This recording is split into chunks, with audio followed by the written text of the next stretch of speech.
금요일 새벽기도 나오신 성도님들을 예수님을 환영하고 축복합니다. 오늘 하나님 말씀은 비극적인 신앙이라는 제목으로 열왕기하 23장 24절로부터 30절 말씀을 전하도록 하겠습니다. 요시야가 또 유다 땅의 예루살렘과 보이는 신접한 자와 점쟁이와 드라빔과 우상과 모든 가증한 것들을 다 제거하였으니 이는 대제사장 hil기야가 여호와의 성전에서 발견한 책에 기록된 율법의 말씀을 이루려 함이라. 요시야와 같이 마음을 다하며 뜻을 다하며 힘을 다하여 모세의 모든 율법을 따라 여호와께로 돌이킨 왕은 요시야 전에도 없었고 후에도 그와 같은 자가 없었더라. 그러나 여호와께서 유다를 향하여 내리신 그 크게 타오르는 진노를 돌이키지 아니하셨으니 이는 므낫세가 여호와를 경노하게 한 그 모든 경노 때문이라. 여호와께서 이르시되 내가 이스라엘을 물리친 것 같이 유다도 내 앞에서 물리치며 내가 택한 이 성 예루살렘과 내 이름을 거기에 두리라 한 이 성전을 버리리라 하셨더라. 요시야의 남은 사적과 행한 모든 일은 유다 왕 역대 지략에 기록되지 아니하였느냐. 요시야 당시에 애굽의 왕 바로 느고가 아수르 왕을 치고자 하여 유브라데 강으로 올라가므로 요시야 왕이 맞서 나갔더니 애굽 왕이 요시야를 무깃도에서 만났을 때 죽인지라. 신복들이 그의 시체를 병거에 싣고 무깃도에서 예루살렘으로 돌아와 그의 무덤에 장사하니 백성들이 요시야의 아들 여호아스를 데려다가 그에게 기름을 붓고 그의 아버지를 대신하여 왕으로 삼았더라. 아멘.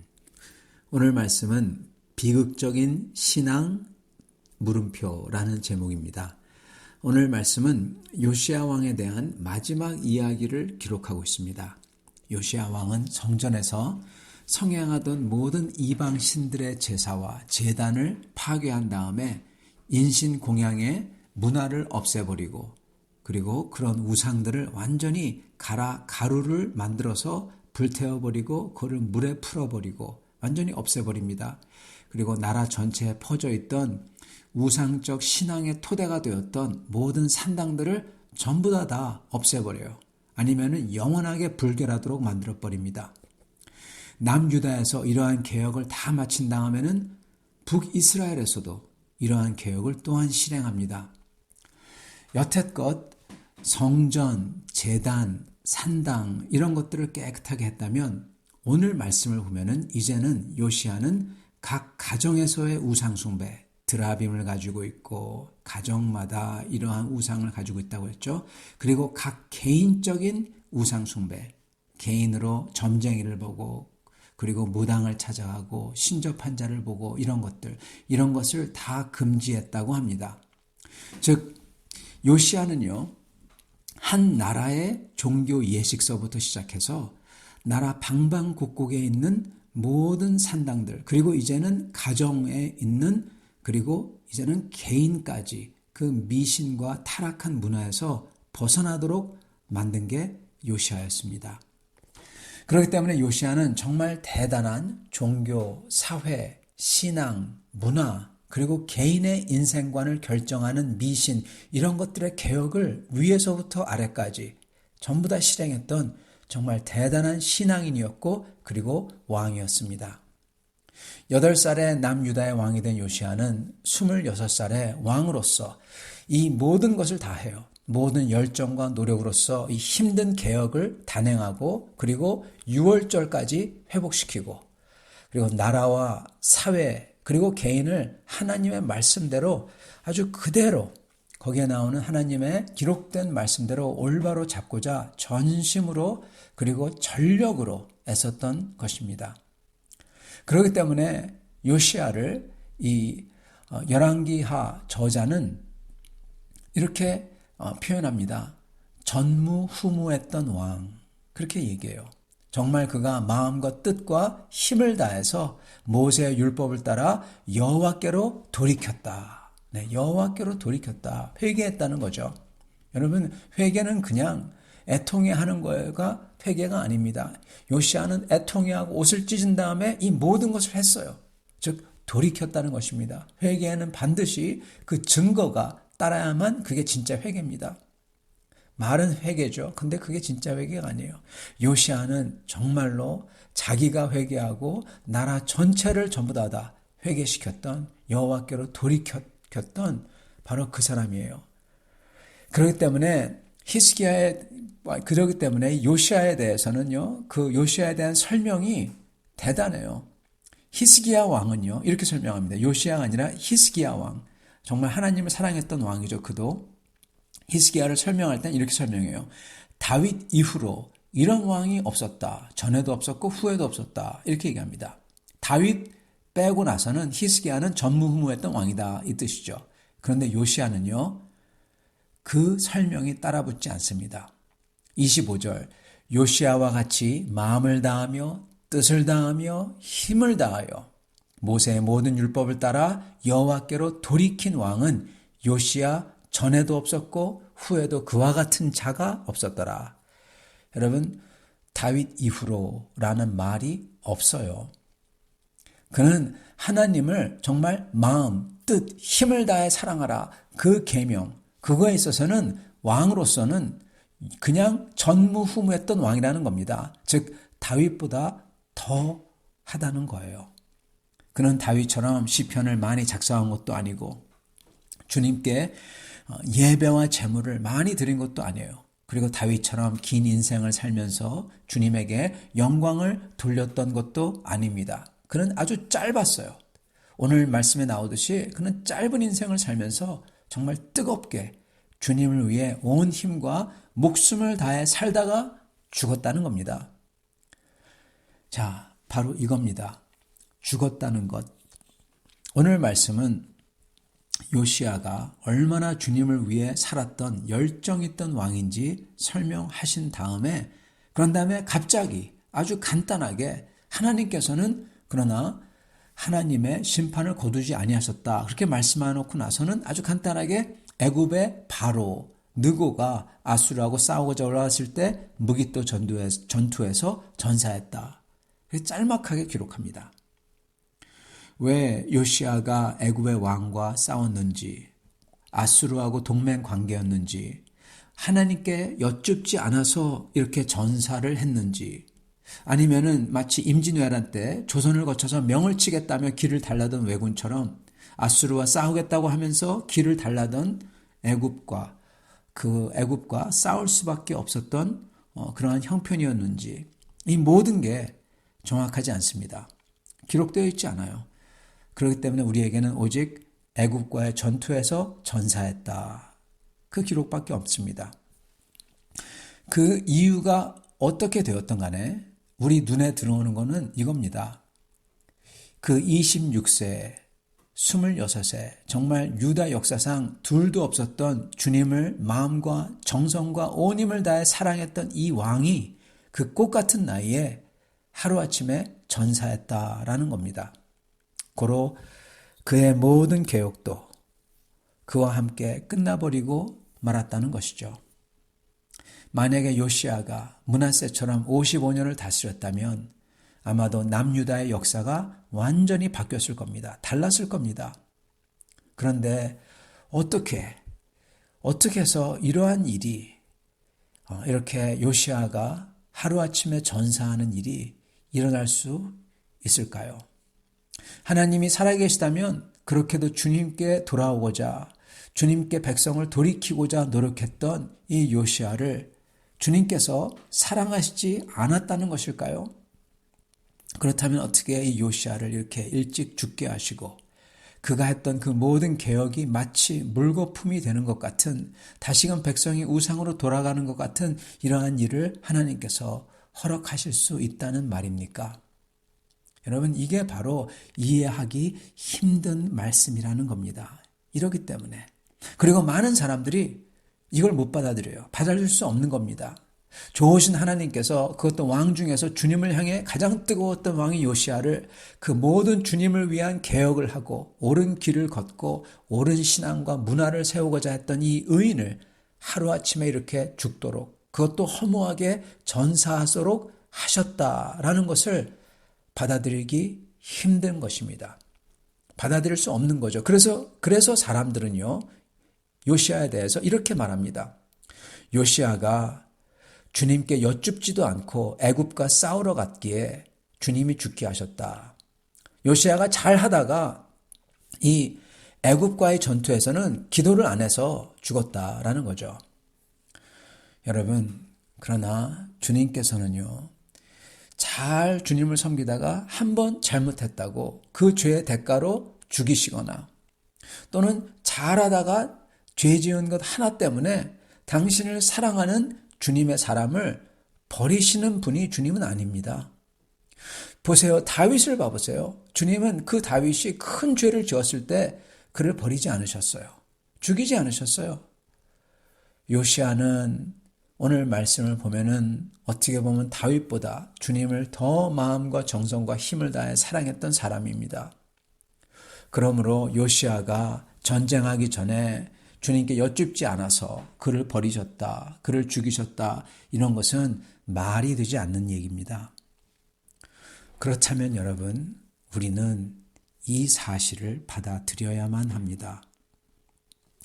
정말 그 어둡고 타락했던 문화로 가득한 유다 나라에서 보석같이 반짝이던 요시아, 그를 주님께서는 당신께서 정말 아끼시고 사랑하시던 요시아를 죽도록 허락하셨다라는 사실입니다. 우리는 이걸 받아들여야만 한다는 것입니다. 그리고 이렇게 죽은 것은 주님이 버린 게 결코 아니라는 사실도 우리가 알아야 하는 것입니다. 여러분, 반드시 사람은 죽어요. 네, 빨리 죽을 수도 있고 나중에 죽을 수도 있지만 모든 사람은 다 죽습니다. 그렇기 때문에 여러분, 빨리 죽는다고 주님이 버린 게 아니에요. 여러분, 요시아가, 이 말은 무슨 얘기냐? 요시아가 죄를 져서 그가 빨리 일찍 죽었다는 게 아니라 오히려 하나님께서 요시아를 사랑하셨기에 그의 죽음을 이렇게 허락하셨다라는 것을 우리가 받아들여야만 한다는 것입니다. 여러분, 그래야만요, 우리는 우리의 신앙생활을 온전하게 할 수 있습니다. 여러분, 주님을 따르기에 반드시 잘되는 축복을 해주실 거다, 이렇게만 생각한다면요, 신앙생활 할 수 없어요. 왜냐고요? 왜냐하면 예수님도 그러지 않으셨거든요. 네, 예수님도 주님께서는 오히려 그렇게 주님을 사랑하고 주님이 사랑하는 사람이기에 이 죽음을 허락하셨다라는 것입니다. 예수님의 죽음을 허락하셨어요. 그리고 주님을 사랑한 바울 사도를 보십시오. 사도 베드로를 보십시오. 모든 초대교회 성도들을 보세요. 다 순교했습니다. 그리고 주님이 정말 사랑하는 당신의 유일한 아들 예수님을 보십시오. 33세의 나이에 십자가에서 죽으셨어요. 하나님께서 사랑하시기 때문에 허락하신 것입니다. 요시아는 하나님이 사랑하시기에 이것을 허락했다라는 것입니다. 그리고 이것을 정확하게 하나님 말씀이 심지어 설명까지 해주십니다. 어디서 설명해 주시냐? 선지자 훌다. 요시아가 선지자에게 사람을 보냅니다. 유다가 이렇게 타락했는데 이 주님의 재앙이 내릴 텐데 이거에 대해서 기도해 달라고 사람을 보냅니다. 그랬을 때 선지자가 이렇게 말하죠. 하나님께서는 이 재앙을 돌이키지 않으실 거다. 그렇게 분명히 말합니다. 그러고 나서 이 말씀을 전합니다. 열왕기하 22장 18절부터 20절 말씀입니다. 너희를 보내 여호와께 묻게 한 유다 왕에게는 너희가 이렇게 말하라. 이스라엘의 하나님 여호와가 이같이 말씀하셨느니라. 네가 들은 말들에 대하여는 심판의 말이죠. 내가 이곳과 그 주민에게 대하여 빈터가 되고 저주가 되리라 한 말을 네가 듣고 마음이 부드러워져서 여호와 앞 곧 내 앞에서 겸비하여 옷을 찢고 통곡하였으므로 나도 네 말을 들었노라. 여호와가 말하였느니라. 그러므로 보라, 내가 너로 너의 조상들에게 돌아가서 평안히 묘실로 들어가게 하리니 내가 이곳에 내리는 모든 재앙을 내 눈이 보지 못하리라 하셨느니라. 아멘. 여러분 어차피 다 죽잖아요. 그러기에 죽는다고 주님이 버리신 것이나 주님이 벌하신 게 아니라는 것입니다. 오히려 주님은 요시야를 사랑하시기에 그로 하여금 주님이 내리는 재앙을 보지 않도록 하신 겁니다. 그렇기 때문에 빨리, 그것도 오랫동안 아프거나 병들어서 괴롭거나 그러지 않고 순간적으로 데려가신 거예요. 그게 전사였습니다. 비록 요시야의 개혁을 따라는 같지만, 유다 나라와 백성들 말입니다. 그들은 요시야의 개혁을 따라는 같지만 그들의 신앙과 마음과 문화는 전혀 꿈쩍도 하지 않고 있었어요. 바뀌지 않았어요. 그렇기 때문에 지금 주님께서는 유다 나라와 백성과 사회와 문화를 드디어 심판하셔야 되는 때가 왔다는 것입니다. 마치 요한계시록에 보면은 선지자들과 성도의 피가 부르짖듯이, 언제까지니까 하고 부르짖듯이 여태껏 죽임을 당했던 선지자들의 피와 제물로 바쳐진 어린아이들의 피가 부르짖는 것입니다. 언제까지냐고. 그래서 주님께서는 이제 보응하시겠다는 것이에요. 그런데 사랑하는 요시야가 이거를 겪지 않도록 요시야를 빨리 데려가신 것입니다. 사랑하는 성도 여러분, 죽음이 두려운 게 아닙니다. 여러분, 죽음을 두려워하고 전쟁을 두려워해가지고 그 불의와 타협하고 그런 사람들은요, 반드시 의의 길을 버리게 되어 있습니다. 주님을 버리게 되어 있어요. 그렇게 된 사람들이 지옥에 가요. 그게 두려운 것입니다. 우리 주 예수님께서, 예수 그리스도, 우리 주 하나님께서 분명히 말씀하셨습니다. 두려워할 걸 두려워하라고. 마태복음 10장 28절 말씀, 몸은 죽여도 영혼은 능히 죽이지 못하는 자들을 두려워하지 말고 오직 몸과 영혼을 능히 지옥에 멸하시는 자를 두려워하라. 아멘. 사랑하는 성도 여러분, 두려워할 사람이, 두려워할 분이 따로 있다는 것입니다. 두려워할 게 따로 있다는 것입니다. 그러므로 요시야의 신앙은 비극적인 신앙이 아닙니다. 그는 주님 앞에서 성공한 신앙이었어요. 그리고 요시야의 개혁도 실패한 개혁이 아닙니다. 그의 개혁은 성공했어요. 마치 수많은 군중들 속에서 12명, 아니 11명의 제자만을 남기시고 십자가에서 죽으신 예수 그리스도께서 성공한 주님의 사역을 했고, 그리고 성공한 신앙생활을 살으셨듯이 수많은 사람이 아니라 택함받은 사람이 요시야의 개혁을 통해 구원받는 겁니다. 그리고 사도 바울처럼, 사도 베드로처럼 주님을 섬기다가 주님께 영광 돌리다가 오랫동안 아프지 않고 짧게 빨리 주님 곁에 갔던 것입니다. 똑같아요.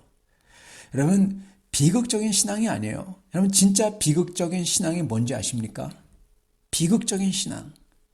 아예 그냥 주님에게서 멀어져서 그냥 그렇게 살다가 나 주님에게서 멀어져서 나는 그냥 죽는구나. 그런 거는 알기 때문에 차라리 비극은 아니에요. 진짜 비극적인 신앙은요, 이 세상에서 마치 예수님을 잘 믿어서 잘 되는 것 같고 잘 먹고 잘 살고 누릴 걸 잘 누리다가 주님 앞에 갔을 때 지옥에 멸하시는 것이 비극적인 신앙입니다. 요시야와 사도들의 신앙은 이 세상에서 비록 육신이 죽음을 당하지만 몸과 영혼의 영생을 주실 수 있는 분에게서 생명을 받기 때문에 바로 기쁨의 신앙이고 성공한 신앙인 것입니다. 그리고 이것은요, 오직 거듭난 사람만이 알 수 있어요. 볼 수 있어요. 그러기에 그런 사람들은 그 어떤 상황에서도 기뻐하고 소망하는 것입니다. 마치 요시야가 하나님의 심판이 임하는 줄 알지만 그 어떤 상황에서도, 그러한 상황에서도 주님의 개혁을, 주님의 언약을 지키기 위해서 충성하듯이,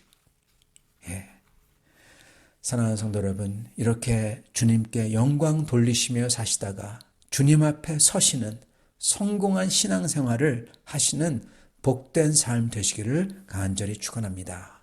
같이 기도하겠습니다. 주님, 감사와 찬양을 드립니다.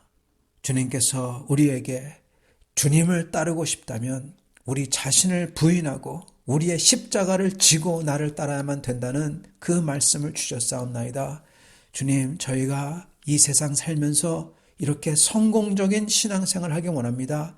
요시야가 성공적인 신앙생활을 살았고 사도 베드로가 사도 바울이 성공적인 신앙생활을 살았듯이 우리도 그러한 성공적인 신앙생활을 살기를 원하옵나이다.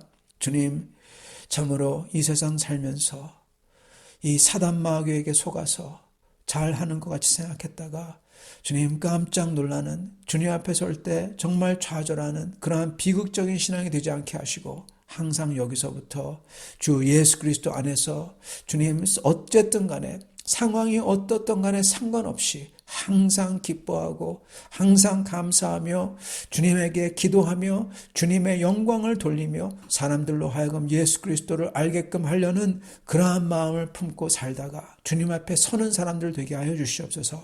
그리하여 주님께서 보시고 사랑하는 종아, 사랑하는 아들아, 사랑하는 딸아, 그렇게 부르시는 성공된 신앙생활하는 성도를 다 되실 수 있도록 축복하여 주시옵소서. 예수 그리스도 받들어 기도드리옵나이다. 아멘.